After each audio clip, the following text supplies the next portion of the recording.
কিন্তু সিপিতে ফুটো করবেন না, আপনারা অসংখ্য ফুটো এইভাবে করে নেবেন। তা হচ্ছে হলুদ গুঁড়ো নেবো 1 চামচ। এইভাবে যদি করেন এটা আরো সুবিধা হবে। বন্ধুরা দেখুন এটা আরো সুবিধা।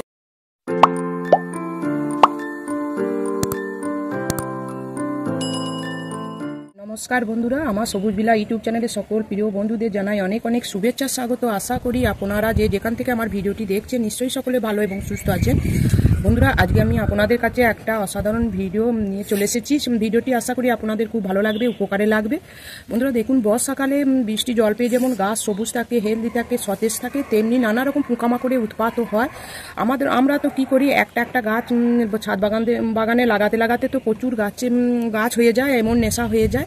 তাই এই সমস্ত গাছে তো ঠিক মতন পোকামাকড় কোনটা কি লাগছে কি হচ্ছে সেটা আমাদের ঠিক মতো ট্রিটমেন্ট করা হয় না। দেখুন আমার এখানে দেখুন এই জবা গাছটা, জবা ফুলের ঠিক ডগা এটা শুকিয়ে গেছে, কালকে ফুটেছিল, কেউ মিলিবাগের আক্রমণ হয়েছে। দেখুন আজকে এখানটার মধ্যে আমি দেখাচ্ছি কতগুলো আমার গাছ আছে। দেখুন বন্ধুরা, এই সমস্ত গাছে একটা এই বোতলের মাধ্যমে আমি একটা স্প্রে করে দেখাবো কীরকম কোনো পরিশ্রম কোনো হেফাজত ছাড়াই আপনারা যে কোনো গাছে আপনারা এই যে কীটনাশক ভরে বা যে কোনো ম্যাগনেসিয়াম সালফেটই হোক, জল ভরে হোক, আপনারা এইরকম যদি স্প্রে করেন এইখানটা এরিয়াটা সমস্ত গাছ পেয়ে যাবে। তাহলে চলুন আজকে ভিডিওটা আমি আপনাদেরকে দেখাচ্ছি। আপনারা আমার ভিডিওটি স্কিপ না করে প্রথম থেকে শেষ পর্যন্ত মনোযোগ সহকারে দেখবেন, দেখলে অনেকটা উপকার পাবেন। বন্ধুরা দেখুন আমার কাছে রয়েছে এইরকম একটা ফাঁকা বোতল। আপনাদের কাছে যা বোতল থাকবে এই বোতলগুলো ফেলে না দিয়ে রেখে দেবেন। তারপর আমার টিপসটা দেখুন, এইরকম একটা বোতল নিয়েছি। তারপর এখানে যদি আপনারা প্রদীপ জ্বালান বা মোমবাতি জ্বালালে হবে।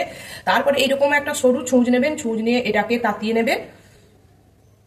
তাতিয়ে নিয়ে বন্ধুরা এই যে রাউন্ডটা রয়েছে তার ঠিক এইখান থেকে এইখানে অসংখ্য ছিদ্র করে নেবেন, হালকা করে ছোট্ট ছোট্ট করে এইভাবে।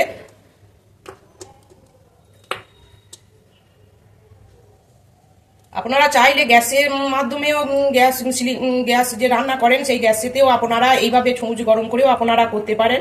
এইভাবে আমি সমস্তটা এই ওপরটাতে আমি সব ফুটো করে নেব। আপনারা অসংখ্য ফুটো এইভাবে করে নেবেন। তারপর দেখাচ্ছি চলুন আমি কিভাবে এটাকে জল ভরে কতটা কি পরিমাণ জল ভরবো আর কতটা পরিমাণ আমি কীটনাশক বা যে কোনো জিনিস প্রয়োগ করে আমি আপনাদের দেখাচ্ছি, আপনারা দেখতে থাকুন। বন্ধুরা দেখুন তারপর ঠিক এই ফুটো যেটুকু করেছি তার নিচে থেকে এই পর্যন্ত আপনারা জল ভরে নেবেন।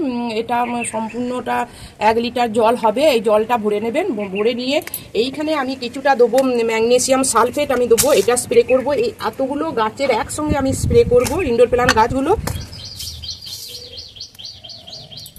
এইভাবে আমি এটাকে ভরে দেবো। তারপর এটাকে খানিকক্ষণ আপনারা রেখে দেবেন, 10-15 মিনিট পর একটু সামান্য হালকা করে ঝাঁকারে নিয়ে তারপর আমি দেখাচ্ছি। দেখুন এবার এইটাকে উল্টো করে আপনাদের ধরতে হবে, এটা সোজা করে নয়, ঠিক এইভাবে।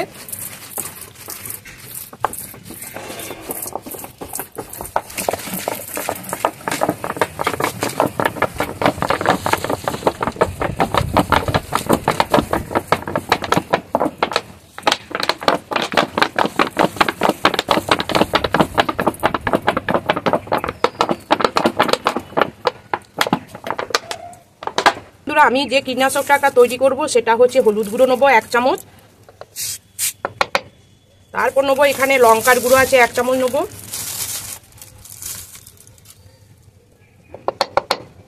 তারপর এইখানে আমি নেবো একটু সাবান গুঁড়ি নেবো একটু, যেটা আপনাদের কাছে থাকবে, সানলাইটই হোক যে কোনো কোম্পানি আপনারা এই সাবান গুঁড়ি আপনারা নেবেন। তারপর এটাকে ভালো করে ঝাঁকারে নিতে হবে একটু হালকা করে, বা এটা আপনারা এই লিকুইডটা করার আগে আপনারা একটা আলাদা জায়গায় এটা করে নিয়ে ঝাঁকারে নিয়ে তারপর এই উপকরণটা এর মধ্যে ভরবেন, তাহলে এই ফুটো দিয়ে জলটা বেরিয়ে যাবে না। এটা আপনাদের আমি এটা দেখানোর জন্য তাড়াতাড়ি যাতে দেখানো হয় তাই আমি এটা দেখাচ্ছি। আপনারা অবশ্যই যখন ম্যাগনেসিয়াম সালফেটটাও একটা আলাদা জায়গায় গুলে নেবেন, গুলে নিয়ে বোতলের মধ্যে ভরে আপনারা স্প্রে করবেন। বন্ধুরা দেখুন এই জিনিসটা কত সুন্দর লাগবে। দেখুন আমি এবার এটাকে সোজা করে নিচ্ছি। এবার সোজা করে নিয়ে এইখানে এই গাছটাতে আমি স্প্রে করব। দেখুন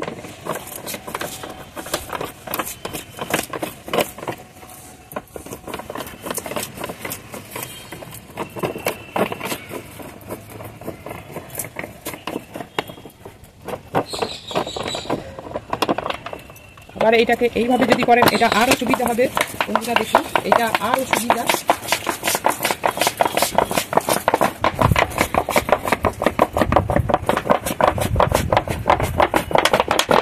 তাহলে বন্ধুরা ভিডিওটি আপনাদের কেমন লাগলো, নিশ্চয়ই ভালো লেগেছে। তাই আপনারা যে যেখান থেকে আমার ভিডিওটি দেখছেন নিশ্চয়ই আমার চ্যানেলটিকে অবশ্যই আপনারা সাবস্ক্রাইব করে দেবেন এবং প্রচুর প্রচুর লাইক করবেন এবং আমার পাশে থাকবেন। আর আমার ভিডিওটি যাতে আরও এগিয়ে যায় তাই আপনাদের নিকট আত্মীয় বন্ধু বান্ধবদের কাছে আমার ভিডিওটি প্রচুর প্রচুর শেয়ার করে দেবেন। আপনারা ছাদে প্রচুর প্রচুর গাছ বসান আর আমার মতন এই সহজ টিপসগুলো আপনারা আপনাদের ছাদ বাগানে প্রয়োগ করুন। কোনো রকম স্প্রে বোতল কেনার দরকার নাই। আপনারা এইরকম ফেলে দেওয়া বোতল দিয়ে আপনারা গাছে পোকামাকড় দূর করুন। বর্ষাকালে এইরকম জৈব ঘরোয়া এই উপকরণগুলো দিয়ে এইরকম ফেলে দেওয়া বোতল দিয়ে আপনারা গাছের পোকামাকড় যা থাকবে আপনারা তাড়ান। গাছ থাকবে হেলদি এবং সতেজ। আপনারা ভালো থাকুন, সুস্থ থাকুন। ধন্যবাদ।